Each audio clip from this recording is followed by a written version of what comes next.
गांधारीचा होता अंत म्हणून पाहता सुचला अर्थ अंकिचन तो वायुसूत ध्वजस्तंभी मिरवला. पुढचं भविष्य असणार जाणलं गेलं अर्जुनाने, त्यातल्या त्यात श्रीकृष्ण परमात्माने जाणलं गेलं पुढचं भविष्य.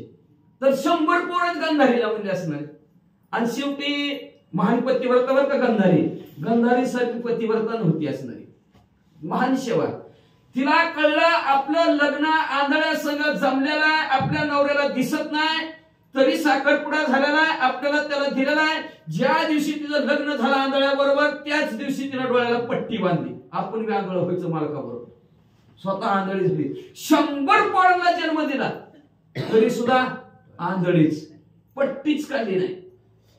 पुढचं भविष्य असणार अर्जुनाने जाणलं गेलं ना. अर्जुनाचं ज्ञानी असणार हे ते गांधारीचं थोडंसं सांगितलं बस. ते पुन्हा एखाद्या वेळेस पुढचं सांगतो. फक्त लक्षात ठेवतात की ती आंधळी मालक होतं म्हणून ती आंधळी झाली, ते गांधारीचं नाव आलं म्हणून. मग तीच असणाऱ्या गांधारीचा अंत संपली, ती बी संपली, पोरं बी संपली. त्याच्यानंतर अर्जुनाला वाटलं आपण सुद्धा असं संपणार. ज्या ती गांधारीच्या 100 कौरव संपले ती आपण बी संपणार असं अर्जुनाला वाटलं. म्हणून अर्जुनाने हनुमंतरायाबरोबर शिर येतात लावली, पूल बांधला लाकडाचा, उड्डाण ज्याने टाकल ज्याच्या पण वडल ती हारला. मग अर्जुन हरणार होता. हनुमंतराय म्हणजे बसणारे वज्रदेही हनुमंतराया म्हणून मारुत तुले वेगा असणारे हनुमंतराया. पण भगवंतानी काय केलं माहिती का, हनुमंतरायाने उडी टाकली का खाल्लं सुदर्शन चक्र लावलं, पुलच मोडू दिला नाही. कोण जिंकलं? अर्जुन जिंकला. अर्जुन जिंकल्यानंतर काय मागायचं तुम्हाला? पुढचं भविष्य जाणलं का? तर अर्जुनाला असणाऱ्या ह्या रणांगणाच्या ठिकाणी युद्ध करायचंय. युद्ध करत असताना कोणतरी आपल्या बरोबर पाहिजे. म्हणून त्यांनी मानवाला हनुमंतराय तुम्ही माझ्या ध्वजावर या. सारथी श्रीकृष्ण परमात्मा आहे, ध्वजावर असणाऱ्या हनुमंतराय आहेत. कुठे किती विमान लागलं तर काय होणार आहे का त्याला? काहीच नाही, काहीच होत नव्हतं. का तर अर्जुनाच्या रथावरील स्वयंभू मारुती असणार रथाचं रक्षण करत होतं. आणि जेव्हा अर्जुनाने रथातनं खाली उडी टाकली काय धडा धडा धडा अर्जुनाचा रथ असणारा पेटला. हनुमंतराने उडी टाकली होती, भगवंतानी उडी टाकली होती. जसं पुढचं भविष्य जाणून अर्जुनाने हनुमंतरायावर शर्यत लावली, तसं पुढचं भविष्य जाणून असणाऱ्या गोरक्षनाथाने हातात चिखलाचा गोळा घेतला. की सीता सतीच्या उद्देशी लंकेशी राहिली उनिवशी तिने बक्षुने दशांनाशी राक्षस कुळ बक्षिले. निमित्ताचा प्राणी केला धनी देव आपल्यावर येऊ देत नाही. राजा रावणाला संपवायचंय, निमित्त काय केलं? निश्चित माऊलीला पडवून 80,000 आहेत की घरी, एक थोडी कसुळी 80,000 आहेत घरी. सीता माऊली निमित्ताला गेल्या आणि ती ग्रंथ करते म्हणतात असणारे ती काय झाली युविशी बनूनच तिथं राहिली म्हणजे असणार. आणि तिनं म्हणजे राजा रावणाला संपवलं 1 लाख पोरं 1.25 लाख ना तो सगळ्यांना संपूर्ण राक्षस कुळच तिने संपून टाकला. अशा प्रकारचं फक्त पुढचं कसं तरी घडवायचं होतं देवाला. देव आपल्यावर येऊ देत नाही. वाचा पहा सर्व कर्म कैसे त्याची राक्षसी वंशलेशे चिरंजीवी होऊन लंकाधीश भोग भोगी विभीषण. बघा म्हणजे असणाऱ्या कशा प्रकारचा अनुसर कर्माचा भोग आहे. भोगतो न गडे संचिता वाचून. एक भाऊ रणांगणाच्या ठिकाणी देवाच्या हातून गेला आणि एका भाऊ भगवंताला शरण गेला. जिंकलेली लंका प्रभू रामचंद्राने विभीषण काकाला दान दिली तर दिली, वर्ण त्याला चिरंजीव केलं. जोपर्यंत चंद्र सूर्य आहे तोपर्यंत विभीषण काका चिरंजीव जिवंत आहेत, कधीच मरणार नाहीत. अशा प्रकारचं भगवंतानी विभीषण काकाला केलं म्हणतात. तस्मात बोलावयाचे हेची कारण बुद्धी संचरे पूर्वकर्माप्रमाण पुढे उद्यते करभंजन येणार होते महाराज. मग तसं बोलायचं कारण काय पडलं, एवढी उदाहरण द्यायचं कारण काय चाललं तर बुद्धी संचरे पूर्वकर्मानुसार केले कर्म त्याची भोगा आले उपजले आयशे मेले किती. विचार करायचा एकच असं का होतंय तर मागच्या जन्मीचं कर्म आहे आडवं येतंय. विषय संपला. ते कर्म सुधारायचं, भगवंताचं नामस्मरण करायचं, चिंतन करायचं. का तर कर्माचं देवाच्या बापाला चुकलं नाही, आपल्याला काय चुकायचे चुकत नाही. प्रभू रामचंद्र दशरथ राजा प्रभू रामचंद्राचे बाप राम योग्य दशरथ असणाऱ्या अनेकांना कर्म असणाऱ्या कर्माचं चुकतच नाही. का तर असणाऱ्या जी काय पूर्व मागच्या जन्मीचं कर्म आहे त्या कर्मानुसार असणारा बुद्धीत विचार येतात आणि तशा प्रकारे असणारा माणूस असणारा काम करतो आणि तसं ह्यांच्या असणाऱ्या मागच्या बुद्धीत काय विचार आला की आपल्या हातून करभंजन नवनारायणातील करभंजनाचा जन्म होणार आहे म्हणून असणारे त्यांनी चिखलाचा गोळा हातात घेतला असं ग्रंथकर्ते म्हणतात. नवनारायण करभंजन परम उदय पावनार गहन नाम मनोने गोरक्षा इच्छा ध्रुम चित्त धरे ते उदय. नवनारायणातील करभंजन हे असणारे हित जन्माला येणार आहेत म्हणून त्यांच्या चित्ताच्या ठिकाणी विचाराला घ्यावा चिखलाचा गोळा आणि त्याचा पुतळा तयार करावा. आणि त्यांचा जन्म कसा आहे गहन. गहन म्हणजे किती खोल किती लांब किती रुंदी किती जरी कसा असं असन तसं म्हणलं तरी सांगताच येत नाही अशा प्रकारचा त्यांचा जन्म होणार आहे म्हणतात. मग हाती घेऊन कदम गोळा रचिता झाला उत्तम पुतळा परी रसने पाठ संजीवनी आगळा होत असे मंत्राचा. मग म्हणजे हातामध्ये असणारा चिखलाचा पुतळा घेतलेला आहे आणि त्या चिखलाच्या पुतळ्याला त्यांचे असणार आकृती द्यायला सुरुवात केलेली आहे. पण आता आपलं एकच काम असतंय काम करायचं असतंय हाताने पण ही चाल असते. आता काम काय फक्त बोलायचं इथं बोलायचं तोंडाचं काम आहे हाताचं काय काम आहे का पण माझा हातच राहत नाही तर मला सवय लागली ते हातच काय आता असं मनाने तो चालतात मला मी कळत नाही किती वेळा मला हात असं थांबावं थांबतच नाही तर तसं हाताने काम करायचं असं तर लई तोंड चालते एकेकाची पण कामाच्या बाबतीत नाही चालणार. मग इथं काय सांगितलं होतं गुरुनं दिलेला कामामध्ये काम काही म्हणा राम राम हाताने काम करायचं हाताने टाळे मुखाने राम आवडीने बोला जय श्रीराम हाय का नाही आवडीने बोलायचं असणार हाताने काम करायचंय तसं हाताने चिखलाच्या पुतळ्याला आकार द्यायला गोरक्षनाथाचा चालू आहे. पण सद्गुरूने जो काय संजीवनीचा मंत्र दिला होता असणाऱ्या मच्छिंद्रनाथाने तो मुखातून सारखं त्याची उजळणी चालू होती देहास चालू होता. त्यात विष्णुवर उपचार पियुष मांडणी त्यात विष्णुवर उपचार पियुष मांडणी जलपत स्मर एव विधी संजीवनी मंत्र पाठ होता गोरक्षा. त्यात असणाऱ्या त्या संजीवनी मंत्राच्या ठिकाणी विष्णू परमात्मा भगवंताचं असणारं वीर्य येणार अशा प्रकारचा तो संजीवनी नावाचा मंत्र होता. म्हणजे अमृतासारखं गोड भाषेने त्यांच्या असणारी सारखी भूकंपट्टी चालू होती आहे का नाही. आणि अशा प्रकारचा संजीवनी मंत्र का तर संजीवनी मेले माणूस जितवटी मेलेल्या माणसाला जिवंत करण्याची ताकद संजीवनी मंत्रामध्ये असते. आणि तो मंत्र असणारा गोरक्षनाथ म्हणत आहे तुम्ही म्हणता कसं का म्हणत असतील जसं शाळेत एखाद्या मास्तरने एखाद्याला सांगावं उद्याच्या येताना बियेचा पाडा पाठ करून ये मग ती दिवसभर भोगतोय नाहीतर उद्या छडी बसते आता बंद झाली मग छडी बसते म्हणून ते दिवसभर बे दोन चार काही काम केलं तरी दुकानाला जाऊन लागणार त्याला नाही तरी ती बे दोन चार पुढे वारीतच जाते नाही का नाही आपण फक्त ती ध्यानात भोकतच बसतंय. तसं गोरक्षनाथ संजीवनी नावाचा मंत्र दिलेला भोकत बसले होते. मुखी पाठ हस्ते पुतळा पूर्णपणे होता कदम गोळा मै बागी बाग सकाळ व्यक्त असे तत्वांचा. मग असणारा मुखातनं संजीवनी नावाचा मंत्राचा पाठ चालू होता म्हणजे असणारा आणि इकडे असणारा हळू असणाऱ्या चिखलाचा तो पुतळा तयार होत होता आणि पुतळा तयार झाला. तेने करुणी पंचभूत दृश्यत्व पावले संध्वन्यात करभंजन तो संधीत प्रेरक झाला जीवित्वा. मग लगे असणारा पंचमहाभूत पृथ्वी अग्नी वायू याचा असणारा संगम झाला आणि संगम झाल्याबरोबर तेवढा ती पुतळा परिपूर्ण झाला. नवनारायणातील करभंजनाथाने म्हणजे त्याच्यात प्रवेश केला आणि जीवदशेला आले. अस्थि मास त्वचे सहित आकार दृश्य झाला त्यात पुढे शब्द अननाथ अकस्मात उधेला पुंडलिक वरद हरी विठ्ठल श्री ज्ञानदेव तुकाराम पंढरीनाथ भगवान की जय श्री नवनाथ महाराज की जय अवधूत चिंतन श्री गुरुदेव वासुदेव ओम चैतन्य घैनीनाथ महाराज की जय. मग म्हणजे असणारा तिथं असणारा पुतळा परिपूर्ण झाला. पृथ्वी अग्नी वायू ह्या पाच तत्वांनी आपलं आपलं तत्व त्या चिखलाच्या ह्याच्यात पुतळ्यामध्ये निर्माण झालं. निर्माण झाल्याबरोबर कलीचा वारा लागला लगेच तिथनं एक शब्द आवाज यायला लागला कवा उदय होता करीरदनी ते पाहिले सकळ बळांनी भूत आणले गोरक्षानी पळापळा जवळ असणारा कवा कवा आवाज चिखलाच्या पुतळ्यात आल्या बरोबर पोरांनी बघितलं पोरं म्हणजे पळाले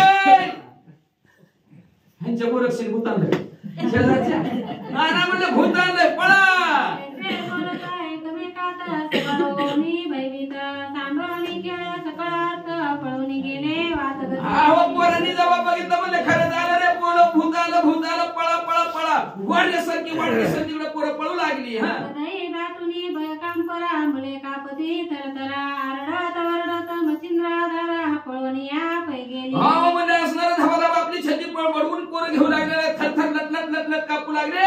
जिथं मच्छिंद्रनाथ होते त्यांच्या पशी पळत गेले. त्यांच्या परी मुले भयग्रस्त ते पाहुनी मच्छिंद्रनाथ माग पाचरुनी सकळ मुला ते आसवासुनी पुसत असे. मग सगळे घाबरलेले पळून लटलट उडायला लागले. मच्छिंद्रनाथाने बोलले एक जण आहे इकडे घाबराय काय झालं. म्हणे बाळा होय थरथराट कारे कापता सांगावाट एरी मुळाहुनी सकळ बोबाट मच्छिंद्राते निवेदिला. मग म्हणे इकडे अशी घाबरून मी घाबरू नको म्हणजे काय पळायला कारण झालं तुला का पळायला लागला तुम्हाला. मग असणार पोरं मच्छिंद्रनाथाला काय सांगू लागले ऐका. म्हणे कर्दमाचा सकट सारथी करवितो तो गोरक्षा हाती तो बाळ तत्वपणी भूतमती कर्दम लोपुनी संचय. काय सांगायचं महाराज तुम्हाला म्हणजे आम्ही असणार खेळत होतो खेळता चिखलाचा गोळा होता गोरक्षनाथाचा हातात दिला. त्यांना म्हणलं आम्ही बैलगाडी तयार केली सारथी त्याला पाहिजे सारथी तयार करता त्या असणाऱ्या पुतळ्यातनं भूत आले की बाहेर. ते भूत अद्यापी आहे ना परी परीक्षणे कहू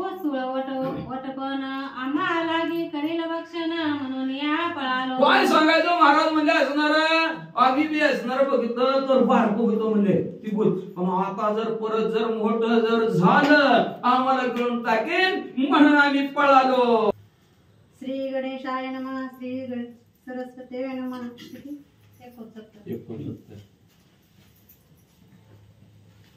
परी आम्ही आलो येथे पळून मागुनी गोरक्षनाथ येत होता धावून त्यासी बक्षिले असेल भूताने यात संशय. काय सांगायचं महाराज आम्ही तुमच्यापर्यंत पळत आलो म्हणून बरं झालं. आता ते गोरक्षनाथ ती एक तर भूतापाशी येतं त्या भूतानी गोरक्षनाथाला संपून टाकला असेल. मच्छिंद्र याचे ऐकून वार्ता संशयित झाला चित्ती म्हणे मुले वार्ता सांगती काय ते नव्हे. मच्छिंद्रनाथाने वार्ता ऐकली आहे का नाही पोरांनी सांगितली खरंच आहे का नाही.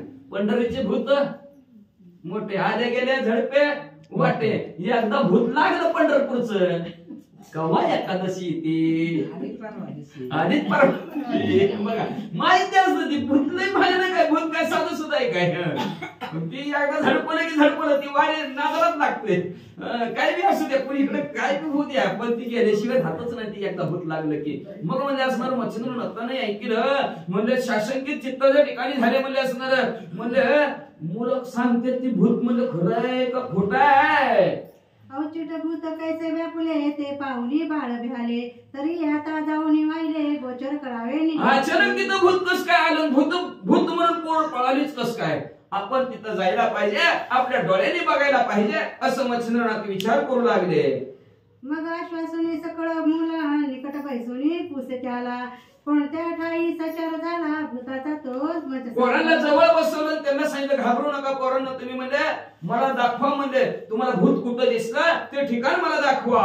एरी म्हणती बाबा एक भूत तेव्हा होते बळक आता थोर फोडून हाक बक्षीला मा वाटत. म्हणजे बाबा गाबासावा तुम्ही म्हणजे असणार आम्ही बघितलं तेव्हा बारकं भूत होतं म्हणजे आता मोठं झालं असेल आणि मोठं झाल्यावर त्यांनी जर आत केलं समजायला मिळून टाकेल वडापाव खाल्ल्यासारखं. हा मच्छिंद्र म्हणे मी असता नसे सर्वथा चला जाऊ भूतांशी आता शिक्षा करू आगळी. अहो मच्छिंद्रनाथ म्हणजे मी असताना तुम्ही कशाला घाबरता म्हणजे असणार कसं गेलं ती मी बघतोच म्हणजे चला म्हणजे असणार सगळे जण मला ते जागा दाखवा म्हणजे असणार आपण सगळी जण मिळून भूत एकटं आपण किती जण आहोत आपण सगळे जण जाऊन भूताला मारू असं मच्छिंद्रनाथ म्हणतात. मुले म्हणते मच्छिंद्रनाथ तुम्ही जाऊ नका तिथं बालक किरण आहे भूत तुम्ही बक्षीला त्याची घडी. अहो पोर म्हणाले बाबा मच्छिंद्रनाथा तिकडे जाऊ नका हो तुम्ही नका देऊ ती भूत कस नाही का बालार्थ किरण करणं ना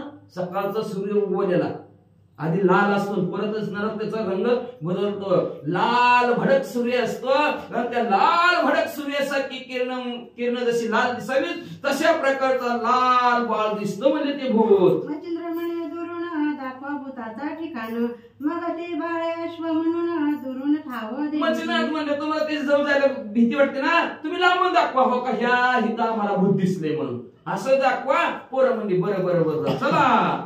या परी इकडे गोरक्षनाथ तोही पळाला होऊन भयग्रस्त. मुलाचे मंडळ सांडून ऐकत लोकणी बैसला. मग इकडे म्हणजे असणार पहिलंच काय केलं, जवळ बाळ हातात होतं गोरक्षनाथाचं तोवर तिथं होतं. बाळ आवाज आल्याबरोबर पळून गेली. पोरं गेली खालच्या गलीला आणि गोरक्षनाथ बी घाबरलं ते गेले वरच्या गलीला. भूत भूत ऐसे म्हणून मुले पळाली आरोळ्या देऊन तेव्हाची गेला होता पळून भूत भयंकर. एकटंच लपून बसलं गो असणार गोरक्षनाथ वरच्या गलीला. आणि कधी पळाला होते तर ग्रंथकर्ते म्हणतात ज्यावेळेस पोरांनी आवाज टाकला का भूत भूत भूत भूत भूत तेव्हाच गोरक्षनाथ बी पळून गेले होते त्या बाळाला एकट्याला सोडून तिथं. हा लक्ष्मी परम ऐकता बैसला होता सूक्ष्मवंत परी हृदय दडदडीत अत्यंत भूत येईल म्हणून. अशा ठिकाणी बसलं होतं, कालवाडातच बसलं होतं का काय बंद झालं. अशा प्रकारचं बसलं होतं लपून एकांत ठिकाणी, तिथं कुणी सुद्धा येणार नाही. पण असं जाम करून बसलं होतं. पण हृदयासारखं धडधड तिकडून येतो तिकडून येते का असं सारखं होतं. ध्यान त्यांना बी लागलं. एकीकडे मच्छिंद्र जाते ठाव झाली ती मुले समजत परी दुराची असती किंचित शिकन न येता भयाने. मग म्हणले इकडं मच्छिंद्रनाथन पोरं गेली तिकडं लांब भूताचं ठिकाण होतं. तवर पोरांनी तिकडून दाखवलं म्हणजे महाराज हो का ह्या ठिकाणी असणार भूत आहे. लांबूनच दाखवून पोरं पळाली. जैसा राजभयाचा तरणी लखलखीत मिळवत असतावणी मग कृत चोर चारणी दर्शनात. एखाद्या राजाचा दरारा जर गावात जर असला गेला आणि एखादा चोर सापडलेला असावा, ती म्हणतं कुठं बी घेऊन जाऊ आपण त्या राजाकडे नको बाबा, ऐका ना कुठं बी घेऊन जाऊ आपण त्या राजाकडे नका. एखाद्या राजाचा दरारा जर असला तर चोर वाकडी करून कसं पळून जातात तशा प्रकारचं ह्या पोरांनी भूताच्या घेण्याने लांबूनच मच्छिंद्रनाथाला दाखवलं आणि मागच्या माग पळून गेली. राम नाम बोध उत्तर असता भूत येत न ये समोर की पियुषी उच्च विषदृष्ट व्यवहार कदा कळी चलेना. जसं म्हणले असणार राम राम राम राम म्हणलं की असणार भूत जसं पळून जावा किंवा म्हणले असणार अमृत म्हणलं की विष पळून जावा तशा प्रकारे मच्छिंद्रनाथापासून पोरं पळून गेली म्हणतात. आई मुले पिऊन दुरुणी धावी ती मच्छिंद्रा ठिकाण म्हणती याची ग्रामस्थून भूत प्रकट झाले. म्हणून म्हणलं पोरांनी घाबरून पोरांनी दाखवलं बघा महाराज म्हणजे ह्या ठिकाणात म्हणजे असणार भूत जन्माला आलं असं लांबूनच मच्छिंद्रनाथांना दाखवलं. मग त्या ग्रामात मच्छिंद्रनाथ मुले धाविता सदट जात तो बाळटा आरडत महिला मग म्हणजे त्या गावात असणार त्या ठिकाणाजवळ मच्छिंद्रनाथ गेले आणि मच्छिंद्रनाथानं मुलांनी दाखवलं हो इथंच होतं बघा. म्हणजे मच्छिंद्रनाथ जवळ गेलेलं आहे तर असणार बाळ रडत होत एकटंच असणार बघा. जन्मताच कुणी नाही. किती दुःख आहे. देवाला तरी चुकलं का आपल्या आईचं सांत्वन शेजार पाजाऱ्याचं सांत्वन सगळी आई असते दाई असते ती असू दे काय काय काय काय कोणी असतं पण इथं कुणी सुद्धा नाही. एकटं बाळ रडत होतं. मच्छिंद्रनाथांनी बघितलं. बालक किरण तेज लखलखत मुखी टहा वदत ते पाहुणी मच्छिंद्रनाथे कर भजन ओळखीला. सूर्य लाल भडक सूर्यासारखं तेज बाळाचं पसरलेलं होतं. मच्छिंद्रनाथाने बघितलं गेलं अंतर्यामी दृष्टीने म्हणजे बाळ कोण आहे तर लगेच मच्छिंद्रनाथाला कळलं नवनारायणातील कर भंजन आहे. हृदय धरुणी लवड सवडी बाळ उचलून घेत लावडी मग लगबगी गाव बाहेर अति तातडी बाळस पावला. मग लगेच बाळाला उचललं हृदयाला लावलं गेलं मच्छिंद्रनाथाने म्हणले असणार आणि आवडीनं बाळाला म्हणले असणार जी का बाहेर बाहेर खेळत होती मग असणार गावात घेऊन आले. ते सकळ मुले पाहुणी पळती झाली प्राण घेऊनी म्हणे नातांनी भूत धरुणी आणले आता बरं. मग सगळं असणार मच्छिंद्रनाथाने उचललं पोरं पळून बसलेली होती बा. तिथनं मच्छिंद्रनाथ असं चाललं होतं घेऊन त्या बाळाला.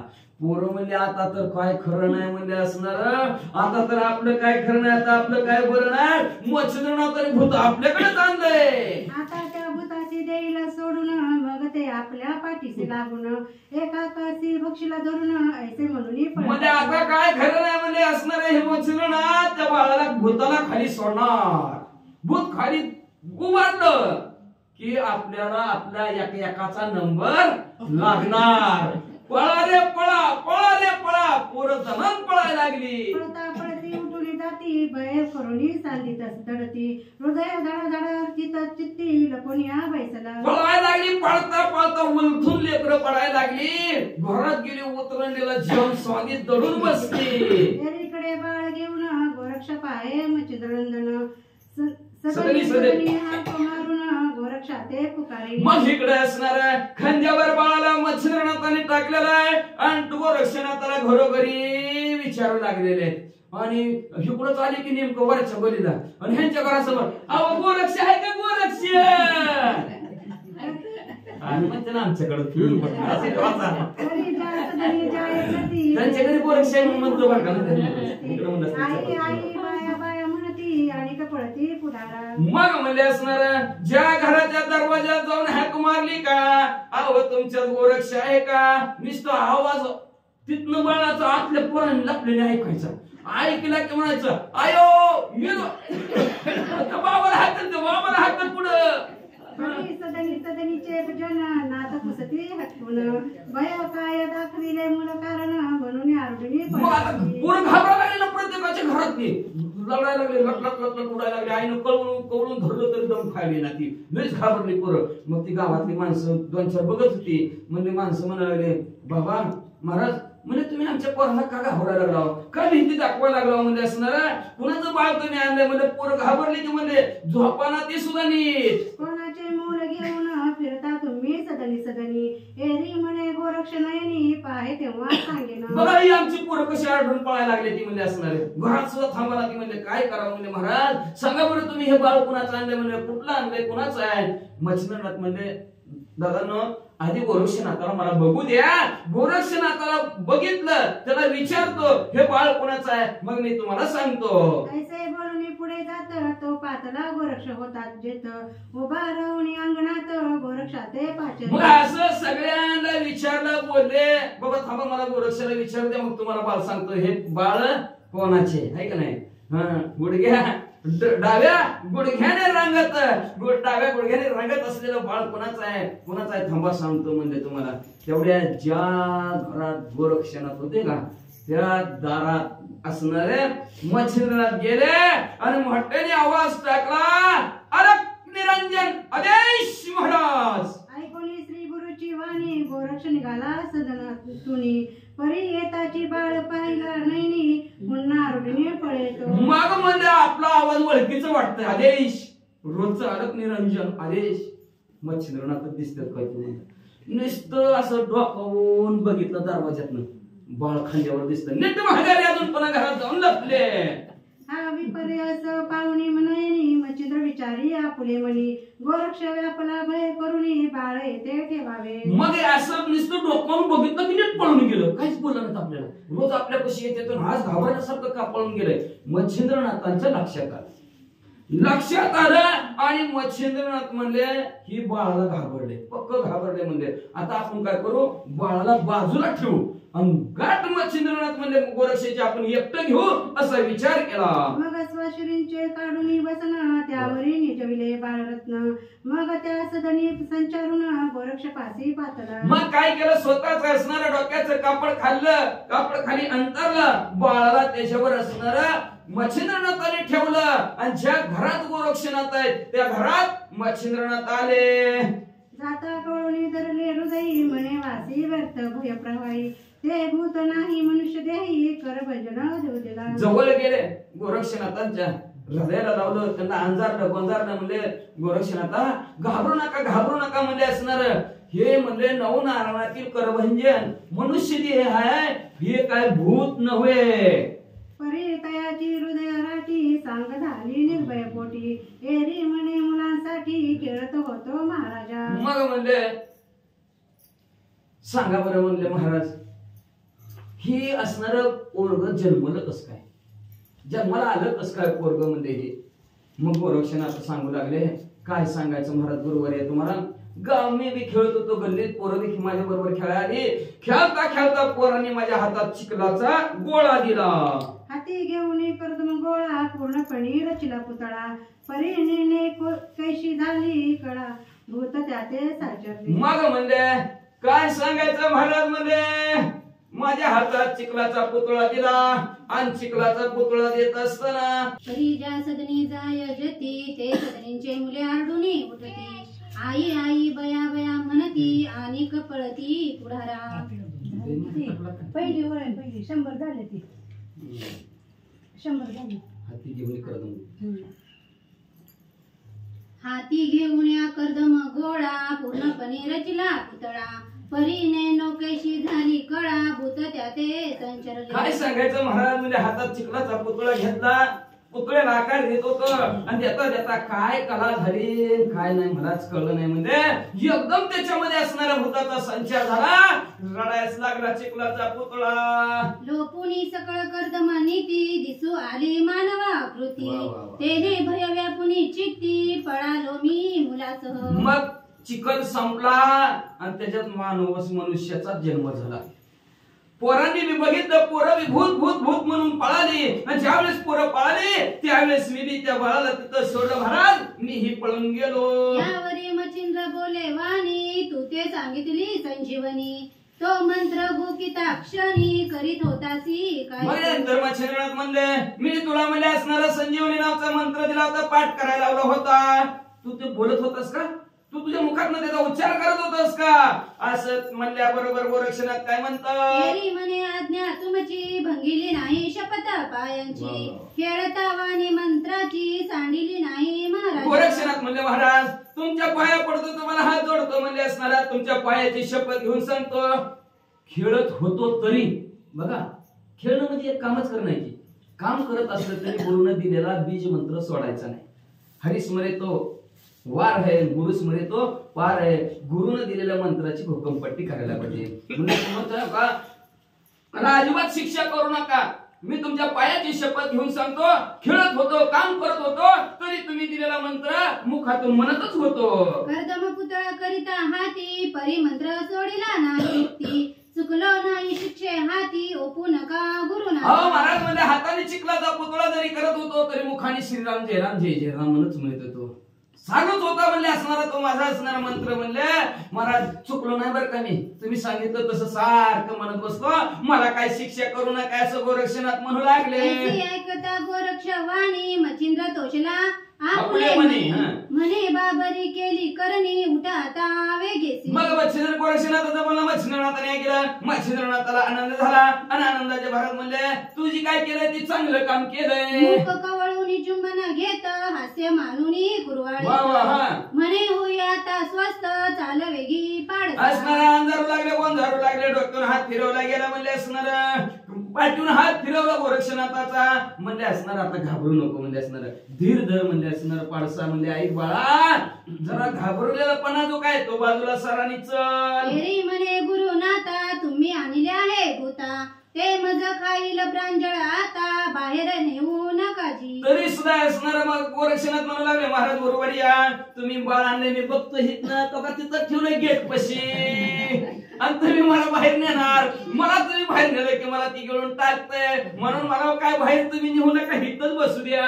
मच्छिंद्र म्हणे एक मात हे बाळ नसे रे भूत तू आगो कुणी संजीवनीत मनुष्य पुतळा. मच्छिंद्रनाथ म्हणले बाळा ते काय भूत नव्हे रे बाबा ते म्हणले असणार संजीवनी मंत्राच्या द्वारावर चिखलाच्या पुतळ्यातनं सजीव पुतळा निर्माण झालेला आहे. जैसा गौरव किरडा स्थान बाळ झालासी उत्पन्न त्याचा नीती खेळता कर्दम बाळ उद्या ते जसं बाळा तुझ्या म्हणजे असणाऱ्या त्या गायीच्या शेणाचा जो काही उकिरडा होता त्या उकिरड्यात तुझा जसा जन्म झाला तसंच ह्या चिखलाच्या पुतळ्यातून बाबा ह्या मुलाचा जन्म झालाय घाबरू नको. ऐसे ऐकता गुरु कोष्टी म्हणे भूत नव्हे तपोजेठी मच्छिंद्र म्हणे भय पोटी सांडी मनुष्य ते. अशा प्रकारचं गुरुचं बोलणं ऐकलं तपांमध्ये श्रेष्ठ असणारे मच्छिनाथ म्हणायला लागलेले भूत न बरं बाबा गोरक्षनाथा भूत नको तू समजू नको काही काय भूत आहे ती माणसं म्हणजे काय भूत आहे ती काय भूत म्हणजे असणारे जीव मात्र सगळे जरा सगळ्याला भूत म्हणजे माणसं कोण राहील बाबा माणसातली भूतातली माणूसच असतो, माणसातली भूतच असतं. अतृप्त आत्मे त्याला भूत म्हणतात. मग म्हणले काय भूत आहे का? म्हणले बाबा भूत नाही, ही मनुष्यच आहे म्हणजे असणार. त्याची भीती संपून टाक, चल लवकर. ऐसे कुणी प्रांजळ मत, मग श्री गुरुचा धरुनी हात, बाळ होते चिरपदरात तयापासी घाबरूच नका म्हणले ते मनुष्य असं म्हणल्या बरोबर. मग बरं वाटलं. मग गोरक्षनाथांना, गोरक्षनाथ आणि मच्छिंद्रनाथांनी एकमेकाच्या हाताला धरलं आणि जिथं बाळ झोपवलं होतं तिथं बाळाजवळ आले.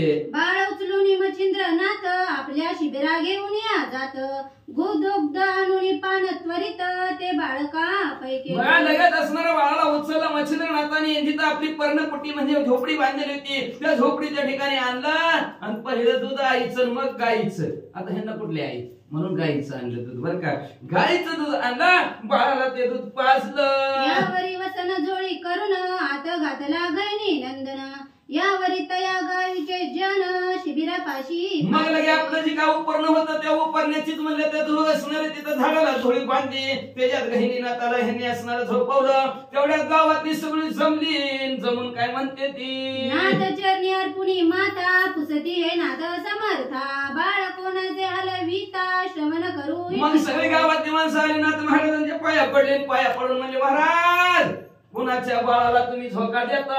मग झाला वृत्तांत मच्छिंद्रनाथ तया ग्रामस्था निवेदित, तो ऐकुणी सकळ वृत्तांत आश्चर्य करीती कशनो. मग म्हणजे मच्छिंद्रनाथांनी सांगितलं. काय सांगायचं, ध्यान गोरक्षनाथ तिकडे पुतळा मूर्ती तयार करत होता. त्या मूर्तीनं माणूस जीवन झाला.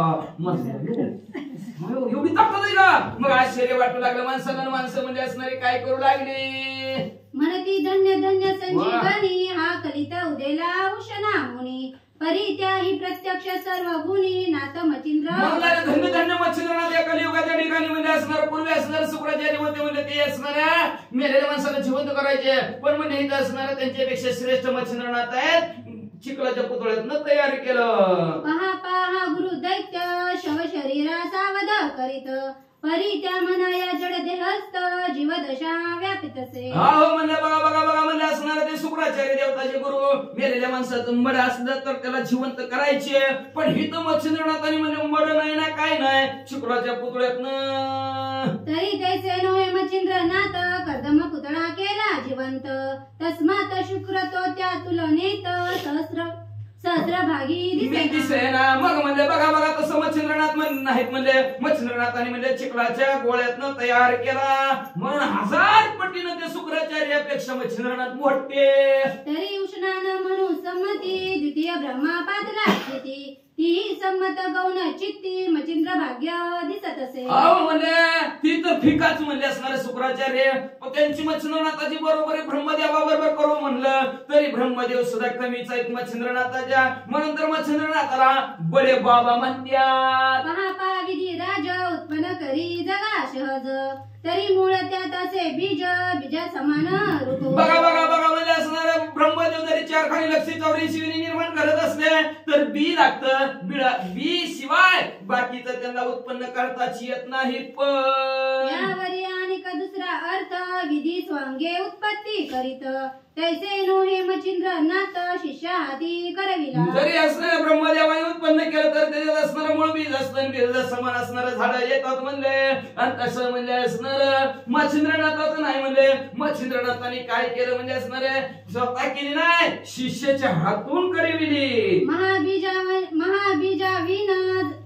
महाबीजाविन जाण कर्दमी केला उत्पन्न मनुष्य उत्पन्न, तस्मात धन्य विधी होऊन मच्छिंद्रनाथ मिरविला. मग म्हणजे असणार बी असल्याशिवाय ब्रह्मदेव सुद्धा असणार कुणालाच असणारा जन्माला घालू शकत नाहीत म्हणजे. पण म्हणजे असणार धन्य असणार मच्छिंद्रनाथ आहेत. ब्रह्मदेवापेक्षा मोठे म्हणजे असणार शिष्याच्या हातून चिखलाच्या पुतळ्यात त्यांनी मनुष्याला जन्माला घातलं. ऐसे परस्परे भाषण करीती गावीचे सकळ जन, यावरी बोलती नाथ कारण नाथ निकट. आणि अशा प्रकारे एकमेकाला गावातले लोक बोलत आहेत. बोलता बोलता एक जण मच्छिंद्रनाथाच्या जवळ गेलं. मच्छिंद्रनाथाच्या जवळ जाऊन बसलं. बसून काय म्हणत्या, म्हणती महाराजा प्रताप करणी, बाळाचे कष्ट करू जाणे जननी, ती तो बाळकान दिसे करणी गैबी नंदन हासे. म्हणले महाराज ऐका म्हणजे बाळ तर असली सुंदर आधी एक नाही म्हणजे, पण बाळाचे कष्ट करू जाणे जननी. बाळाचं कष्ट कोण करू जाणं? आईच. काय का बाकीची करते नाही का? करते ती का बाकीची? अजिबात नाही. पुढची ओळी निघाली जाऊ दे, आता सांगत नाही. मग म्हणजे असणार आईच असणार कष्ट करू जाणं म्हणजे असणार. अशी गावातील लोक मच्छिंद्रनाथाला म्हणू लागली, आणि तुमच्या बरोबर मी तुम्ही बी मच्छिंद्रनाथ, आणि तुमच्या बरोबर आहेत तर तुम्ही गोरक्षनाथ, तुम्ही दोघं बी माणसंच. पहा बाळाचे कष्ट उत्कृष्ट, पुरुष होईना तर ते नाता श्रेष्ठ, तरी अशी धर्म जननी वरिष्ठ, करुणी द्यावी महाराज. पहा म्हणजे असणारा बाळाचं कष्ट लय उत्कृष्ट असतं, लय कष्ट असतं. किती असतं? सु आणि शी. कुठं करावे त्याला कळत नसतं म्हणून त्याचं नाव असतं शिशू, आहे का नाही? तिथंच मग पप्पाला सांगितलं तेवढं घ्यावं धुवून भाकरी करते. बघाय तुझी तर मला सांगते का, आहे का नाही? पाणी वातावरण म्हणलं नाही जमत. मग ती जननीचं कष्ट कोण करणं जाणार? आईच. आई कशी का म्हणजे असणार, आहे का नाही? ती सगळं व्यवस्थित करते. बाळाचं कष्ट आईशिवाय दुसरं कोणी करत शकत नाही. आणि तुम्ही तर नाथ श्रेष्ठ आहोत म्हणजे असणार, ब्रह्मचार्य म्हणजे असणार. मग तुम्हाला कसं असणार? ते तिला असणार तुम्हाला ते बाळाचं कष्ट. आता काय कळलं त्याला? शी आणि शू कुठं करायची ती बी कळायची नाही. कधी केली, काय केली, कसं केली. मग तुम्हाला कसं व्हायचं? हा धुणं पुसणं खाणं पिणं, आश्चर्यदानी मच्छरदानी 10-5 जणांची तानातानी पावडर डबा ही कुठणार ते बाळाला नडोळे कपडे धुणं, ही करणं ती करणं, आहे का नाही? त्याच्यामुळे म्हणजे असणार त्याला एक गावातली असणारी हिला बघा धर्माची आई म्हणून तिला असणार त्याचं संबोधन करण्यासाठी पाठवा. तिथे बाळक करी अर्पण, करील तयाचे संगोपन, महालागी कष्ट दारुण होणार नाहीत महाराजा. मग म्हणजे असणार म्हणून महाराज तुम्ही मच्छिंद्रनाथ काय करा, एक धर्माची आई म्हणजे ह्यांना करून द्या म्हणजे ह्या असणाऱ्या बाळाला म्हणजे असणार का तर बाळाचं कष्ट तुमच्याच्याने होणार नाही. ऐशी ऐकता जनाची वाणी मान तुकावी मच्छिंद्र खरंय म्हणे बात धर्म जननी कोणती करावे महाराजा. अशा प्रकारचं जगाचं बोलणं मच्छिंद्रनाथाने ऐकलं, मच्छिंद्रनाथाने मन हलवली. खरंय लोक म्हणते ती खरंय का तर अनुभवाला अंगात या जगात येत असे. आपले स्वतःला आलेला अनुभव लोक सांगू लागलेले आहेत. फार कष्ट करावं लागतं बाळाचं. किती कष्ट करावं लागतं? त्या आईला चिचार माणसाला उपयोग आहे. 9 महिने 9 दिवस तर हाताच्या पडावर 2 किलोचं वजन, 3 किलो कुणाचं, 1 किलो कुणाचं, 6 किलो कुणाचं कसं असं 6 महिने नाही का? त्याचं वजन झेपावं लागतंय. आणि आपलं हा माझं म्हणताने म्हणजे माझं म्हणताने कोण म्हणतंय? माझं बापा कष्ट सांगतोय, आईचं कष्ट सांगतोय. बापाचं काय कष्ट त्याचं? आईचं कष्ट त्याला ती काय बाकीचं ती काय तेव्हापासून आणि कितीही भांडा झाला तरी आईला आपलं बाळ लहानच वाटतंय अजून. त्याच्यासाठी काहीही करते. अशा प्रकारचं बाळाचं कष्ट आईचा ना बाप जाऊ कष्ट बाप कष्ट करेल त्याच्यासाठी काय बी करेल. सगळं बापाचं असतं. हात मध्ये आईच असते ना. काय मागितलं तर हळूच केशात न काढणार ती त्याला पोचवणारच. ही कष्ट असणार वेगळं पण असणार सगळं कष्ट बापात करू जाणं म्हणजे असणार. सांगता मच्छिंद्रनाथ म्हणजे खरंय म्हणजे गावातल्या लोकांना. मग गावातल्या माणसाला विचारलं तुम्हीच सांगा म्हणजे तुमच्या गावात अशी कोण स्त्री आहे की ह्याचा सांभाळ करेल सांगा. आईचे बोलता मच्छिंद्रनाथ विचार करता तिघा ग्रामात तो ग्रामा माझे प्रग्रहात मधून आनंद तसे. मग गावातल्या माणसांनी विचार करायला सुरुवात केली. एकमेकाला विचारू लागली कोण आहेत मधुभाऊ आहेत मधुभाऊ. देवाची कांता लावणे खाणी पतिव्रता धर्मपत्नी सत्य संचिता सर्वज्ञ